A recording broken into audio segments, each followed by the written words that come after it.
La grande cabale de l'ambassadeur Grosgurin et son ex-patron Le Drian contre la chef de la diplomatie centrafricaine, Sylvie Baïpotémon. Deuxième partie et fin. Audience houleuse à Bangui. Jean-Marc Grosgurin crucifié. Dans la première partie, Chris Yapi vous a présenté Sylvie Baïpotémon, la patronne de la diplomatie centrafricaine. C'est cette dame, à la tête bien posée sur les épaules, que la France d'Emmanuel Macron et de l'ex-ministre Jean-Yves Le Drian a décidé de briser après un épisode que Chris Yapi a suivi de près le 25 avril dernier à Bangui.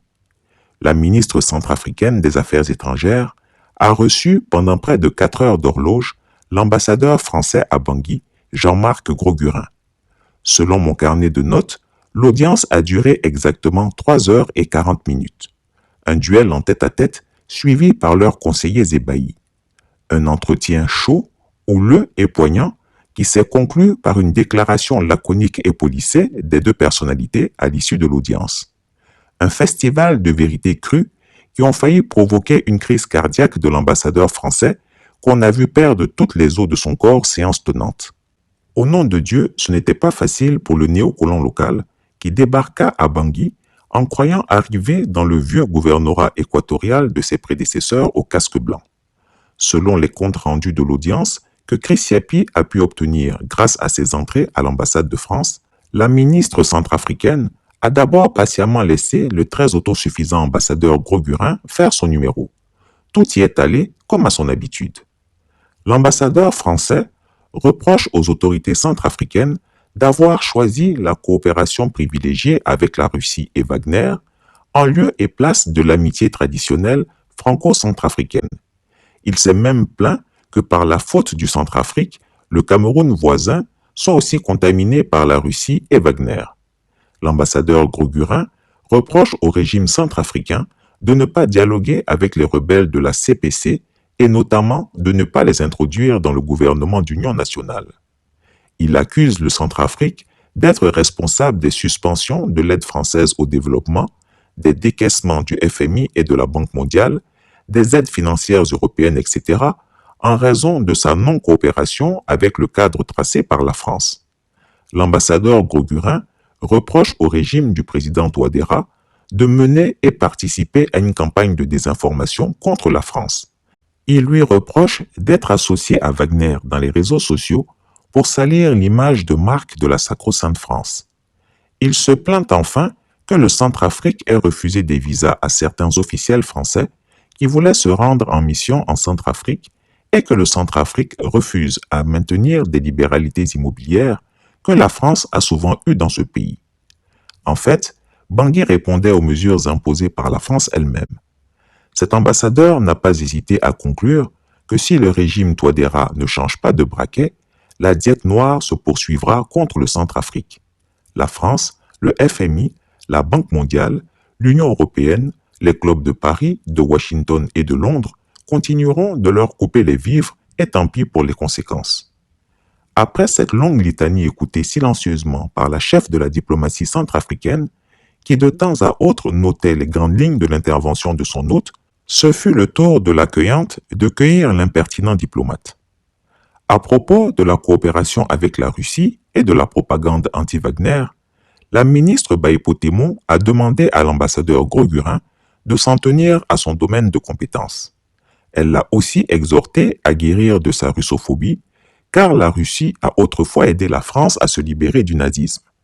Il ne faut pas avoir la mémoire courte. Les relations du Centrafrique avec d'autres États étrangers que la France ne concernent que le Centrafrique et les 10 États étrangers. La chef de la diplomatie centrafricaine a insisté sur le fait qu'elle ne voulait plus voir violée par les propos de son hôte la ligne rouge de la souveraineté du Centrafrique. Mais au passage, elle a simplement demandé à l'ambassadeur français comment des pays européens qui vivent du gaz et du pétrole russe peuvent interdire aux pays africains de faire des affaires avec la Russie. En effet, cette France qui vendait des armes à la Russie jusqu'en 2020 peut-elle enseigner la morale internationale aux Africains?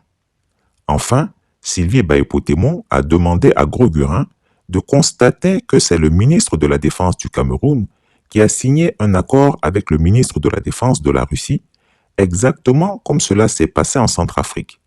La France ne doit pas se mêler des affaires qui concernent d'autres États entre eux, c'est aussi simple que bonjour. À propos des rebelles de la CPC, Sylvie Baïpotémon, selon les témoins, n'y est pas allée non plus du dos de la cuillère. Elle a demandé à Grosgurin: pourquoi n'avez-vous pas introduit au gouvernement français les massacreurs du Bataclan du 13 novembre 2015? Vous nous demandez d'introduire au gouvernement des gens qui nous massacrent allègrement en Centrafrique, alors que vous n'accepteriez pas cela en France. Vous avez plutôt conduit en prison et au tribunal les barbares du Bataclan. La vie d'un Centrafricain ne vaut-elle pas celle d'un Français à vos yeux? Puisque les tueurs de Centrafricains doivent être admis au gouvernement, alors que les tueurs de Français doivent aller en prison. Sylvie Baïpotémon a demandé à son homologue de lui montrer un dialogue politique inclusif tenu par le gouvernement français avec les terroristes qui ont attaqué la France. Autrement, il faut respecter le Centrafrique. Pour mieux expliquer de quoi il s'agit, c'est comme si la France imposait l'entrée au gouvernement légitime de Côte d'Ivoire le rebelle Amadé Ouérémy du Montpéco. Pour Mme Baïpotémon, imposer aux Centrafricains le dialogue politique forcé avec un Ali Darassa qui ne sait parler aucune langue centrafricaine, encore moins le français, est une ignominie intolérable. Sylvie Baïpotémon a dit à Jean-Marc Grosgurin que les Centrafricains savent bien que les groupes rebelles sont entretenus par la France pour fragiliser éternellement le Centrafrique et que cela doit cesser impérativement si la France veut trouver une place convenable dans l'avenir de notre continent africain. À propos de l'aide financière bilatérale et multilatérale, la chef de la diplomatie centrafricaine a été claire envers l'ambassadeur de France à Bangui. Si vous ne voulez pas vous asseoir et discuter avec nous, si vous ne voulez pas travailler avec nous dans le respect de notre dignité et de notre souveraineté, nous n'avons plus rien à faire ensemble, lui a-t-elle dit en substance. Si par contre vous acceptez de nous écouter, de nous respecter, de sortir de votre zone de confort colonial, aujourd'hui désuète, nous pouvons bâtir une coopération franche et fructueuse. Sylvie Baïpotémon a rappelé à l'ambassadeur Grosgurin qu'elle sait bien que c'est la France qui orchestre toutes les suspensions de décaissement financier vers le Centrafrique, car c'est la logique de la domination par les sanctions. Elle lui a rappelé que le sujet de la crypto-monnaie officielle centrafricaine relève du domaine de la souveraineté de son pays et qu'un ambassadeur étranger n'a normalement rien à dire à ce sujet. À propos de la campagne de désinformation que relaie, Sylvie Baïpotémon a rappelé que le Centrafrique a toujours été sur la défensive, l'offensive étant l'œuvre de la France, France 24, RFI et consorts, et ses satellites tels que le site Le Corbeau News. On ne peut pas d'un côté s'attaquer au Centrafrique et de l'autre s'étonner qu'ils se défendent pour rétablir la vérité. La chef de la diplomatie centrafricaine a appelé son hôte à renoncer à l'hypocrisie des puissances dominantes et à parler un langage de vérité comme elle. En ce qui concerne les visas centrafricains refusés à certains citoyens français, Sylvie Baïpotémon a rappelé à Jean-Marc Grosgurin que ce n'était qu'une petite réponse réciproque par rapport aux nombreux visas français refusés tous les jours par la France aux citoyens centrafricains. Il ne faut pas se plaindre quand d'autres vous imitent un peu seulement. De même, la France ne peut pas sevrer les Centrafricains d'un côté de son aide et de l'autre souhaiter que les Centrafricains lui assurent les mêmes libéralités qu'autrefois en Centrafrique. Les temps doivent changer pour tout le monde. La ministre des Affaires étrangères a au final invité l'ambassadeur français à changer de logiciel avant qu'il ne soit trop tard. La politique de la France en Centrafrique est un échec. Il suffit, après plus d'un siècle de coopération, de regarder au dehors par la fenêtre du ministère des Affaires étrangères à Bangui pour voir l'échec cinglant de la coopération franco-centrafricaine. Pour Sylvie Baïpotémon, le président Touadéra et l'ensemble du gouvernement centrafricain se battent pour que le Centrafrique, écrasé, dominé, exploité et ensanglanté des siècles passés, soit remplacé par une patrie sereine, libre, laborieuse, prospère et digne. Elle a invité son hôte français à accepter un traitement objectif, dossier par dossier, de la coopération franco-centrafricaine, loin des réflexes éculés du néocolonialisme. C'est donc un Jean-Marc Grosgurin, confus, trempé de sueur, abattu et abasourdi, qui est sorti d'audience le 25 avril 2022. et son compte-rendu à sa hiérarchie du Quai d'Orsay à Paris a dû être bien salé contre la ministre centrafricaine des Affaires étrangères. De nombreux observateurs l'ont remarqué. L'ambassadeur français bredouillait, bafouillait, fuyait les regards à sa sortie d'audience, complètement retourné par l'aisance et la répartie qui lui ont été servis. Or, une telle succession de déculottés a inspiré la revanche redoublée de la France-Afrique. Souvenez-vous, on a ordonné une fouille-perquisition illégale et contraire aux coutumes diplomatiques contre la ministre Sylvie Baïpotémon à l'aéroport de Paris-Charles de Gaulle le 25 février 2022. Une humiliation recommandée en droite ligne par les services de la barbouzerie de Jean-Yves Le Drian avec sa tête de tabac. Depuis lors, une vaste campagne de diffamation a été lancée contre cette ministre. Plusieurs fois, la France a voulu imposer son départ du gouvernement centrafricain au président Touadéra, mais ce dernier, conscient de la compétence et surtout de la loyauté indéfectible de sa ministre, n'a pas obtempéré aux injonctions de Grosgurin, Le Drian et Macron. Il a maintenu Sylvie Baïpotémon à la tête de la diplomatie centrafricaine. À présent, les kabbalistes ont trouvé un nouvel angle.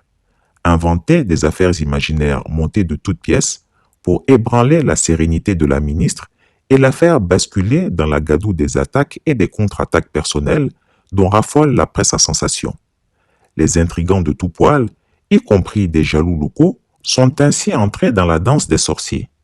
Ils ont lancé un ballon d'essai. Prétendre que Sylvie Baïpotémon menacerait de quitter la France si jamais le gouvernement centrafricain du président Touadéra tombe. Une baliverne. Ils ont tantôt prétendu que la ministre Sylvie Baïpotémon aurait juré de faire vivre l'enfer au président Touadéra si jamais elle était sortie du gouvernement. De la pure sorcellerie, une fantasmagorie de jalousie. Ils ont dressé un portrait pernicieux de cette citoyenne franco-centrafricaine comme une dame qui profiterait sur les deux tableaux. Pour cela, ils ont inventé une affaire d'un soi-disant logement HLM que la ministre Sylvie Baïpotémon posséderait en France et qu'elle aurait mis en sous-location frauduleusement. Rien de plus faux. Madame Baïpotémon, qui possède un logement dans le centre-ville d'Hermont, acquis sur la base de ses revenus de salariés de France autrefois, n'est pas détentrice d'un logement HLM et n'organise aucune sous-location dans son logement. Ainsi, de ballon d'essai diffamatoire en ballon d'essai diffamatoire, la France-Afrique remue ciel et terre pour faire tomber la ministre centrafricaine la plus aimée de tous les Centrafricains aujourd'hui. Heureusement, à chaque coup foireux de cette cabale, nos ancêtres et Dieu le Tout-Puissant augmentent leur grâce sur cette digne fille de l'Afrique. Nous lui souhaitons santé, force et courage pour accompagner jusqu'au bout son patron, le président Touadéra, dans ce noble combat au service du peuple centrafricain. Wallahi Nzapa Baba. C'était chaud le 25 avril 2022 et ça reste chaud à Bangui la Coquette. Il faut surveiller les mouvements de la France-Afrique là-bas comme on surveille du lait sur le feu, car les colons n'en démordent jamais. Chris Yapi ne ment pas. Retrouvez Chris Yapi sur son nouveau compte Twitter, ses deux chaînes YouTube, sa chaîne Dailymotion, Instagram et Mediapart.